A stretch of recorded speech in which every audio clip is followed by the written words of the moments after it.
Bonjour, voilà donc, je suis Résiando, artiste polyvalente. Je vous ai dans mes chansons dont je chante.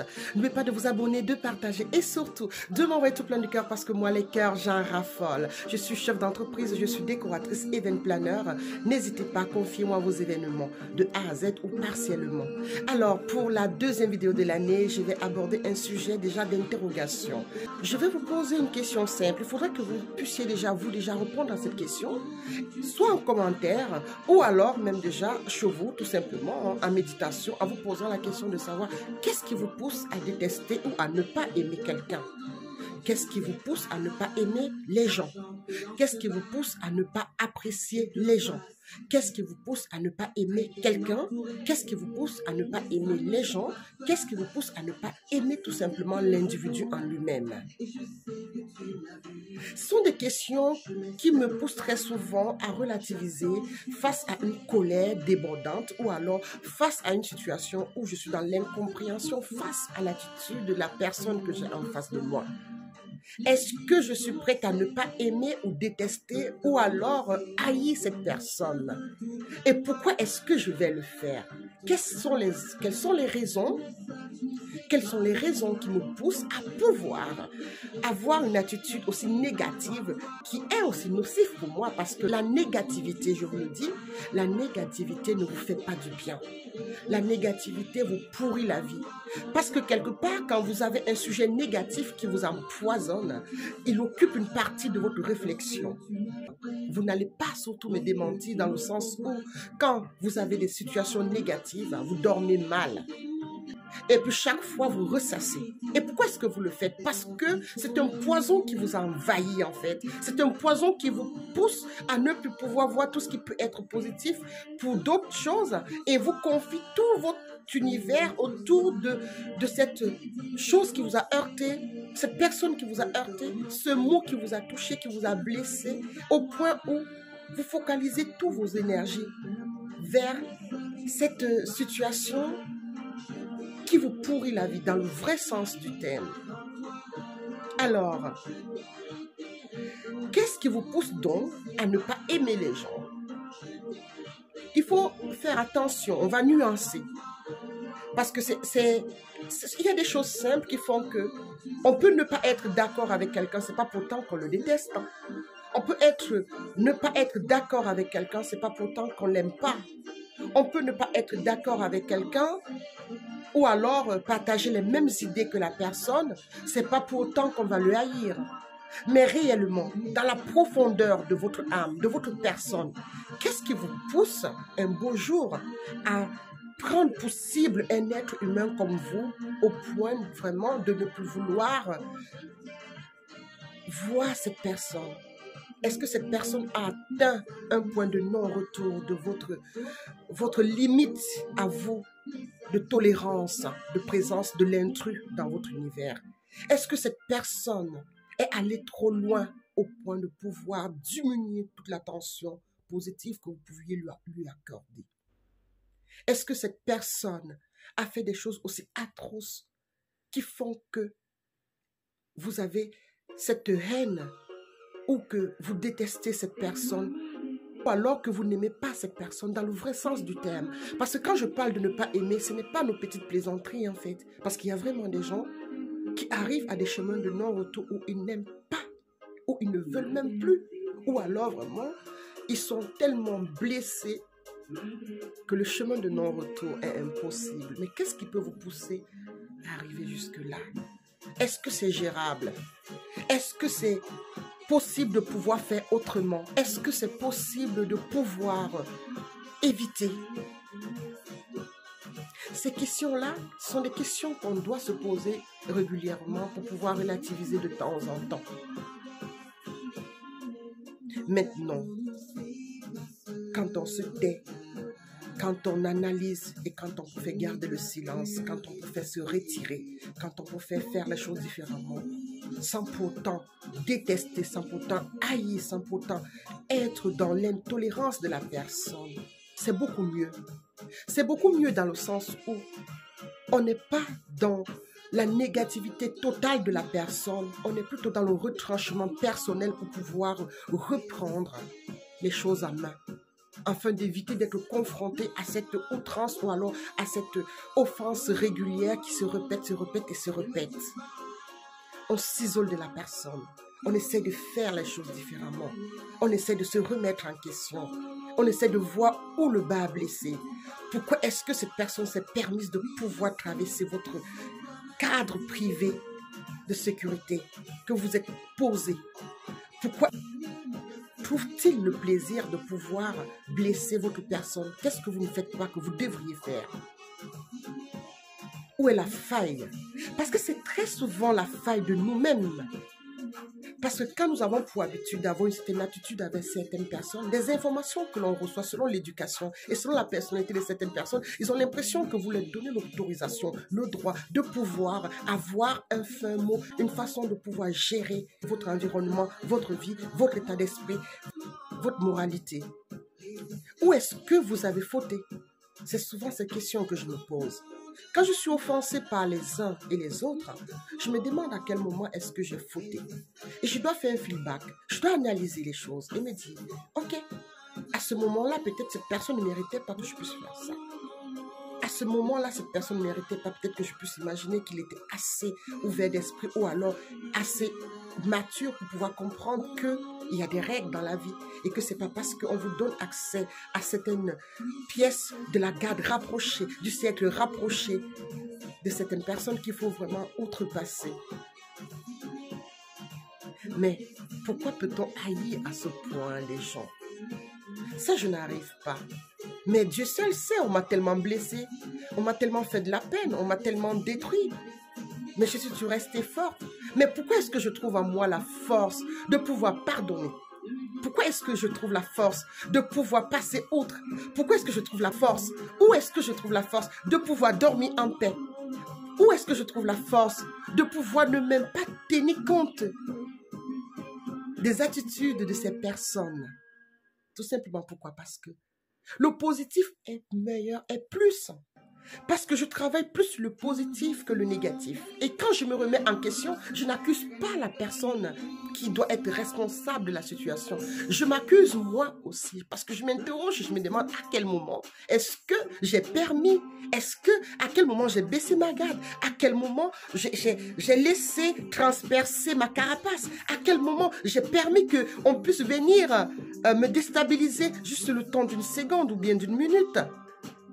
Mais la force de caractère que l'on a, et ça demande beaucoup de travail, ça demande une personnalité positive, de bienfait, de prière, de méditation, de tout, me permet de pouvoir évacuer, de reprendre le dessus et de pouvoir recontrôler mes sentiments.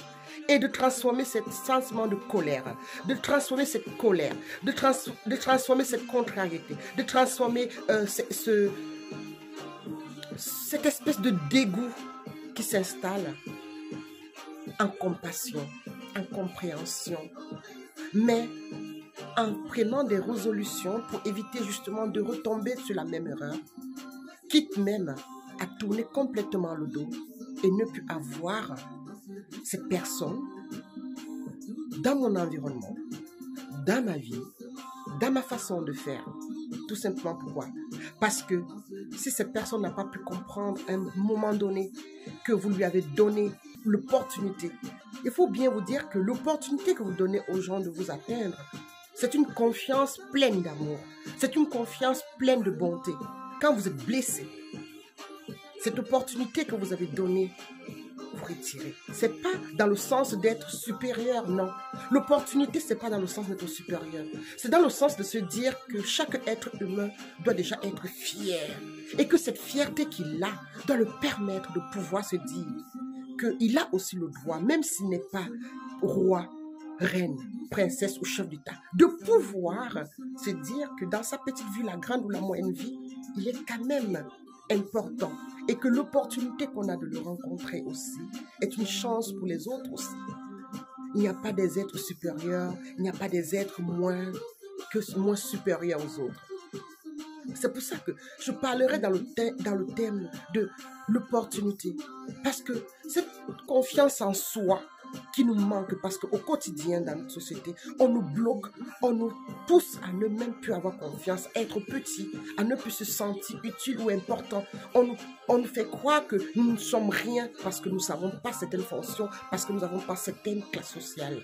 On vous fait croire que parce que vous n'avez peut-être une condition de vie minimale, vous n'avez pas droit à la parole, vous ne pouvez pas être quelqu'un d'important. Si vous êtes quelqu'un d'important, c'est pour ça que c'est une opportunité pour certaines personnes de vous rencontrer.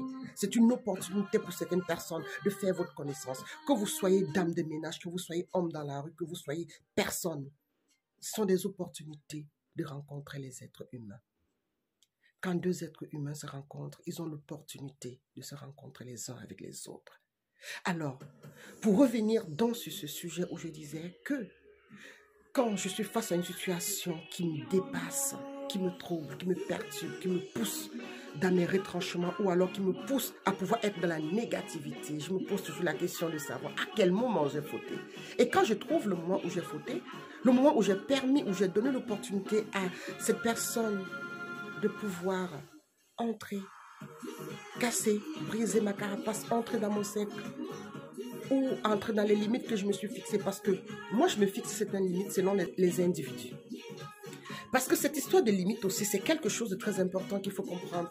Face à chaque individu, il faut vous fixer des limites adaptées. Vous ne pouvez pas avoir les mêmes limites pour tout le monde. Et c'est une réalité dans la société. Vous ne pouvez pas avoir les mêmes limites pour tout le monde.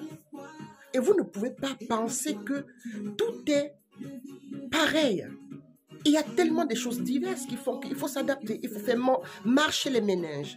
Ou alors pouvoir avoir des gens qui vous conseillent ou qui vous orientent dans la façon de faire ou dans la décision que vous allez prendre.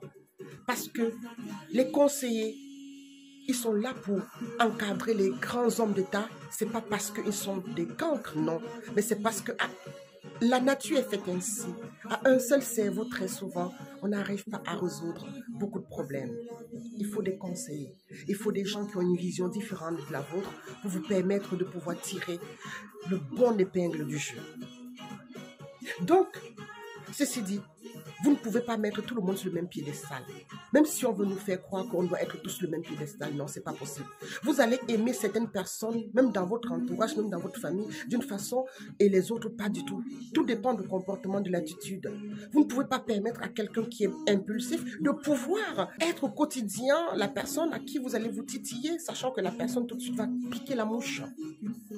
Vous ne pouvez pas être face à quelqu'un d'impulsif qui ne peut pas comprendre tout simplement une blague de second degré. Donc, ceci dit, vous ne pouvez pas donc gérer tout le monde de la même façon. C'est pour ça qu'il est très important de savoir et de bien connaître quels sont les gens qui vous accompagnent, qui vous entourent, connaître l'attitude, connaître les personnes, connaître le caractère, connaître comment ils sont pour pouvoir mieux vivre avec eux, pour mieux comprendre leur situation, mieux gérer leurs attitudes et mieux gérer leur façon de faire. Mais par contre, il faut être très vigilant parce que beaucoup se cachent derrière. Puisqu'on connaît mon habitude, mon comportement, puisqu'on connaît que c'est comme ça que je suis, voici comment je vais me comporter face aux gens pour pouvoir cacher cette sournoiserie ou alors cette méchanceté de pouvoir toujours faire passer sa petite manigance ou manipulation vis-à-vis des uns et des autres. Faites donc attention de pouvoir tomber dans le piège de la négativité. Qu'est-ce qui vous pousse à ne pas aimer les gens? Qu'est-ce qui vous pousse à détester les gens? Qu'est-ce qui vous pousse à pouvoir vraiment être dans une haine totale envers les gens? Qu'est-ce qui vous pousse à ne pas aimer les gens? Qu'est-ce qui vous pousse à détester les gens? Qu'est-ce qui vous pousse à ne pas apprécier les gens? Qu'est-ce qui vous pousse à haïr les gens? Qu'est-ce qui vous pousse à être dans la négativité totale en vous pourrissant la vie? Détachez-vous de ces cordes ou de ces liens qui vous serrent psychologiquement parlant. Détachez-vous de cette emprise qui vous détruit. Parce que quand vous avez le temps à détester, quand vous avez le temps à haïr, c'est de l'énergie perdue. Vous passez vraiment le temps à pouvoir ressasser, engrainer, continuer à vous nuire à vous-même. Et puis, c'est vos nuits, c'est vos journées, c'est vos pensées, c'est vos moments de petits repos qui sont envahis par l'outrage des gens que vous passez le temps à masser dans la haine. Aimez les gens. Aimez les gens. face aux attitudes négatives des gens, essayez de comprendre et de vous poser la question de savoir à quel moment vous avez fauté. Aimez les gens. Je ne vous demande pas de ne pas vous défendre. Défendez-vous. Trouvez le juste milieu. Mais n'allez pas au point de détester, de ressasser, d'engrainer. Vous êtes face à une situation, vous résolvez le problème. Vous n'allez pas en faire votre bataille de guerre toute votre vie. Vous pouvez être dans des difficultés, séquence par séquence. Dans ce problème que vous avez avec cette personne, vous prenez le temps de résoudre le problème, de faire le vide, de pardonner et d'avancer. Mais si vous restez sur le problème, là, vous êtes en train de franchir la barrière. Vous n'êtes plus dans l'outrance qu'il a fait. Vous n'êtes plus dans la situation qui a fait qu'il puisse vous mettre en rogne. Vous n'êtes plus dans la situation qui fait que vous avez des raisons de pouvoir vous fâcher, vous énerver. Vous êtes maintenant dans une situation où vous êtes en train de nourrir quelque chose de malsain en vous. On ne vous demande pas de ne pas pouvoir vous fâcher, de ne pas pouvoir vous énerver, de ne pas pouvoir dire ce que vous pensez des gens qui vous font du mal. Non, mais on vous demande de ne pas traverser ou de franchir la ligne rouge qui fait que cette personne devient votre sujet de conversation au quotidien. Ça vous occupe l'esprit, vous détestez, vous ne voulez plus voir la personne, vous devenez au fur et à mesure aigri, vous voulez renseigner de savoir qu'est-ce qu'il fait pas, s'il y a un truc qui concerne, vous mettez dans des états pas possibles, mais vous ne vous rendez pas compte, vous vous pourrissez la vie. Vous vous pourrissez la vie. Pourquoi se pourrir la vie à ce point? Essayez plutôt de voir où était la faute, où est-ce que vous avez fauté, où est-ce que vous avez franchi la ligne rouge pour pouvoir permettre à cette personne de vous atteindre, ou peut-être que vous, qu'est-ce que vous avez fait pour heurter cette personne qui veuille vouloir aussi venir vous blesser. Donc parce que dans la vie très souvent, vous n'êtes pas aussi sincère comme vous pensez. Peut-être que vous avez posé un acte qui a heurté cette personne et cette personne a réagi de cette façon parce que c'est sa façon de réagir. Aimez les gens. Aimez les gens et surtout, plus de positif dans votre vie, ça vous fera du bien. Le négatif ne vous apportera jamais du bien. Je vous embrasse et puis je vous dis à très bientôt, comme j'ai pour habitude de vous dire, que je vous kiffe, que je vous love et que je vous aime. Je vous fais tout plein de gros bisous et puis dites-moi en commentaire si vous appréciez mieux cette façon de faire mes vidéos ou pas. Encouragez-moi, partagez, aimez et surtout envoyez-moi tout plein d'étoiles. Ciao, ciao, bisous, bisous, bye, aimez-vous.